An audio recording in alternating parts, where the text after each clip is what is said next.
नमस्कार शिक्षक मित्रांनो. महाराष्ट्र TET 2026ची तयारी करत असताना त्रिकोणी संख्या या घटकासंदर्भात आज आपण चर्चा करणार आहोत. त्रिकोणी संख्या म्हणजे काय? ज्या संख्या बिंदूंना समभुज त्रिकोणाच्या आकारात मांडून तयार करता येतात त्या संख्यांना त्रिकोणी संख्या म्हणतात. ही त्याची व्याख्या झाली. म्हणजे या प्रकारे हा एक ठिपका आहे, इथे एक ठिपका लावला, हा समभुज त्रिकोण तयार झाला. 1 2 3 म्हणजे 3 ही त्रिकोणी संख्या आहे. त्यानंतर पहा 1 2 पुन्हा हा सुद्धा समभुज त्रिकोण तयार झालेला आहे. तर अशा प्रकारे लावता येणाऱ्या ज्या संख्या आहेत त्या संख्यांना त्रिकोणी संख्या म्हणतात. 3 आहे, 3 नंतर 6 10 15, 3 6 10 15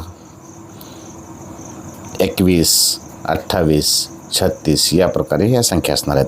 आता यांचं जर निरीक्षण केलं तर तुमच्या लक्षात येईल की याच्यातील फरक जो आहे तो फरक एक वाढत गेलेला आहे. म्हणजे इथं +3 +4 +5 +6 +7 +8 या प्रकारे हा फरक वाढत गेलेला आहे. त्रिकोणी संख्याचे दुसरं एक आपल्या व्याख्या सांगता येईल, लगतच्या संख्यांचा गुणाकार भागिले 2. उदाहरणार्थ 2 × 3 / 2 2 × 6 / 2 बरोबर 3 ही त्रिकोणी संख्या आहे. 1 × 2 / 2 बेक बे 2 / 2 म्हणजे 1 ही एक त्रिकोणी संख्या. अशा पद्धतीनं त्रिकोणी संख्या आणि यातील हा 2 म्हणजे लहान संख्या जी असते त्याला म्हणतो आपण पाया. काय म्हणायचं? पाया. आता TETमध्ये महाराष्ट्र राज्य TET परीक्षेमध्ये कोणकोणत्या प्रकारचे प्रश्न येतात काही उदाहरणं आपण समजून घेऊया आणि ते झटपट सोप्या पद्धतीनं कसं सोडवायचं याच्या संदर्भात आपण चर्चा करूया. आता एक उदाहरण आहे, 10वी त्रिकोणी संख्या कोणती असा प्रश्न आपल्याला विचारला. तर काय करायचं? यासाठी सूत्र आहे n + 1/2. n म्हणजे काय? कितवी संख्या विचारलेली तो क्रमांक. n म्हणजे इथं 10. हे 10 कंसात 10 + 1/2 10 × 10 11/2 10 × 11 110/2 बरोबर 55 ही 10वी त्रिकोणी संख्या आहे. अशा प्रकारे आपल्याला कोणतीही संख्या विचारली, कितीही क्रमांकाची संख्या विचारली तरी आपल्याला काढता येतं. परीक्षेमध्ये असा एक प्रश्न विचारला जाऊ शकतो, 78 नंतर 7वी त्रिकोणी संख्या कोणती? दिलेली संख्या कोणती आहे? 78 ही त्रिकोणी संख्या आहे. यानंतरची 7वी त्रिकोणी संख्या असं जर विचारलं तर आपल्याला काय करायचं? 78 × 2 156. काय केलं तर आपण 78ची दुप्पट केली 156. 156 दुसरी स्टेप समजून घ्या. 156 पेक्षा लहान स्क्वेअर नंबर किंवा म्हणजे पूर्ण वर्ग संख्या. 156 पेक्षा लहान स्क्वेअर नंबर कोणते आहे? 144. आता 144चं वर्गमूळ किती आलं? 12. तर 78 या संख्येचा पाया आहे 12. हा झाला पाया. आणि यानंतर विचारले किती आपल्याला? 7वी. 12 + 7 किती झाले? 19. आता 19 हा पाया झाला 7व्या त्रिकोणी संख्येचा. 78 नंतर येणाऱ्या 7व्या त्रिकोणी संख्येचा पाया झाला 19. त्याच्या पुढील संख्या 20. 19 दोन्ही किती झाले? 380. 380/2 190. 78 नंतर 7वी त्रिकोणी संख्या 190 असेल.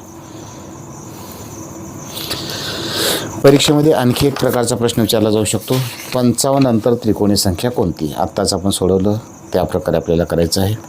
55च्या नंतरची 55च्या पुढील त्रिकोणी संख्या कोणती हे काढायचं आपल्याला. तर दिलेली संख्या कोणती आहे? 55. 55 × किती करायचं? 2. आत्ताच आपण पाहिलेलं आहे 110. 110 पेक्षा लहान स्क्वेअर नंबर. 110 पेक्षा लहान पूर्ण वर्ग संख्या कोणती आहे बघायचं आपल्याला. 110 पेक्षा लहान पूर्णवर्ग संख्या 100. वर्गमुळात 100 वर किती आलं? 10. तर 55चा पाया आहे 10. 55चा पाया बरोबर आला 10. त्यानंतर विचारलेलं तिसरी त्रिकोणी संख्या. तिसरी 10 + 3 किती झालं? 13. म्हणजे 55 नंतर तिसऱ्या त्रिकोणी संख्येचा पाया झाला 13.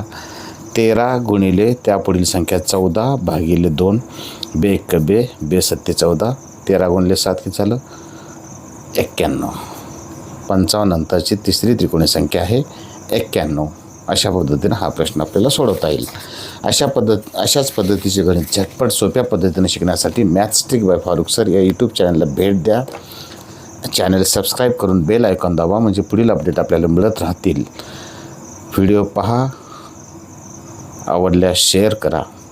यानंतर पुढील एक 2025मध्ये विचारलेला प्रश्न आहे. 3 ही पहिली त्रिकोणी संख्या आहे असेल तर क्रमागत 5व्या त्रिकोणी संख्येचा वर्ग कोणता. आता यासाठी 2 पद्धतीनं आपल्याला करता येईल, कारण छोटा गणित असल्यामुळं आपण बेरीज पण फास्ट करू शकतो. 3च्या पुढील 5वी त्रिकोणी संख्या कोणती विचारलेलं आहे. आपण पाहिलेलं आहे की प्रत्येक त्रिकोणी संख्येच्या पुढील अंक मिळवत जायचं असतं आपल्याला. 3 अधिक 3 ही झाली बरोबर 3 अधिक 3 अधिक 4 अधिक 5 अधिक 6 हे पहिली, हे दुसरी, हे तिसरी, हे चौथी अधिक 7 ही झाली 5वी. आता सर्वांची बेरीज करा. बेरीज किती येईल पाहू आपण. 3 आणि 3 6 आणि 4 10 आणि 5 15 आणि 6 21 आणि 7 28. म्हणजे 3 जर पहिली संख्या मानली तर त्यापुढील 5वी त्रिकोणी संख्या 28. आता हेच दुसऱ्या पद्धतीने करू शकतो आपण. 3 गुणिले 2 6. 6 पेक्षा लहान स्क्वेअर नंबर 4. 4चं स्क्वेअर रूट 2. 4चं स्क्वेअर रूट 2. आता 2च्या पुढील कितवी संख्या काढायची आपल्याला 5वी. 5 अधिक 2 किती झाले 7. आता 7 या संख्येची त्रिकोणी संख्या 7 गुणिले 8 भागिले 2 7 8 56. 56 भागिले 2 किती आलेलं आहे 28. 3च्या पुढील 5वी त्रिकोणी संख्या 28. यानंतर आणखी एक हा प्रश्न 2025मध्ये आपल्याला विचारलेला आहे. यानंतर 2023मध्ये एक प्रश्न आपल्याला विचारला होता. 10 या त्रिकोणी संख्येनंतर क्रमाने येणाऱ्या 8व्या त्रिकोणी संख्येचा पाया किती. आता 10 ही त्रिकोणी संख्या आहे. 10 या त्रिकोणी संख्येचा पाया काढूया आपण. 10 पाया काढण्यासाठी आत्ताच आपण शिकलेलं आहे. 10 गुणिले किती करायचं आहे आपल्याला 2. 10 दोन्ही किती झालं 20. 20पेक्षा लहान स्क्वेअर नंबर 16. 16चं वर्गमूळ आलं 4. आता 10चा पायाला 4. तर 4 गुणिले काय करायचं आपल्याला आता 10च्या पुढील येणाऱ्या 8व्या त्रिकोणी संख्येचा पाया. आता हे 4च्या पुढील 8वी त्रिकोणी संख्या 4 अधिक 8 बरोबर 12. म्हणजे 4च्या पुढील 8व्या त्रिकोणी संख्येचा पाया असेल 12. दिलेल्या संख्येची दुप्पट केली, त्याच्यापेक्षा लहान वर्गसंख्या शोधून काढली, त्याचं वर्गमूळ काढलं आणि तिथून पुढं जितकी संख्या विचारलेली आहे तो अंक त्यात मिळवायचा आहे. 10च्या पुढील 8वी संख्या म्हणजे 4मध्ये 8 मिळवलं. 4 अधिक 8 12. 4च्या पुढील 8व्या संख्येचा पाया आहे 12. यानंतर पुढील प्रश्न आहे. हा प्रश्न 2023मध्ये विचारलं होतं. 15 या त्रिकोणी संख्येनंतर क्रमाने येणाऱ्या 5व्या त्रिकोणी संख्येचा पाया कोणता. आत्ताच आपण पाहिलेलं आहे. 15 या संख्येची दुप्पट करा. 15 दोन्ही 30 झालं. 30पेक्षा लहान वर्गसंख्या आहे 25. वर्गमुळात 25 बरोबर आलेलं आहे 5. तर म्हणजेच 15चा पाया आला 5. 15 या त्रिकोणी संख्येचा पाया आहे. आता ह्या सगळ्या स्टेप तुम्हाला मी समजण्यासाठी लिहितो आहे. पाया 5 आहे. तर त्यापुढील 5व्या त्रिकोणी संख्येचा पाया, फक्त आपल्याला पाया विचारला आहे त्यामुळे पुढं जास्त काही गरज नाही. 5च्या पुढील 5व्या संख्येचं म्हणजे 5 अधिक 5 बरोबर 10. तर 15 या त्रिकोणी संख्येच्या संख्येनंतर क्रमाने येणाऱ्या 5व्या त्रिकोणी संख्येचा पाया असेल 10. हा प्रश्न 2019मध्ये विचारलेला आहे. कधी विचारलेला आहे 2019मध्ये. अशा पद्धतीनं जर आपण तयारी केली तर हा 1 मार्क आपला फिक्स असणार आहे. 1 मार्क आपला फिक्स असणार आहे. अशाच पद्धतीने 1 मार्क जमा करून आपल्याला गणितामध्ये 30पैकी किमान 25 गुण कसे मिळतील या दृष्टीने तयारी करायची आहे. आणि आपण जर तयारी व्यवस्थित केली तर निश्चितच 25 गुण आपल्याला मिळतील. आणि जर 30मध्ये 25 गुण मिळाले तर आपण TET पास झाल्याशिवाय राहणार नाही.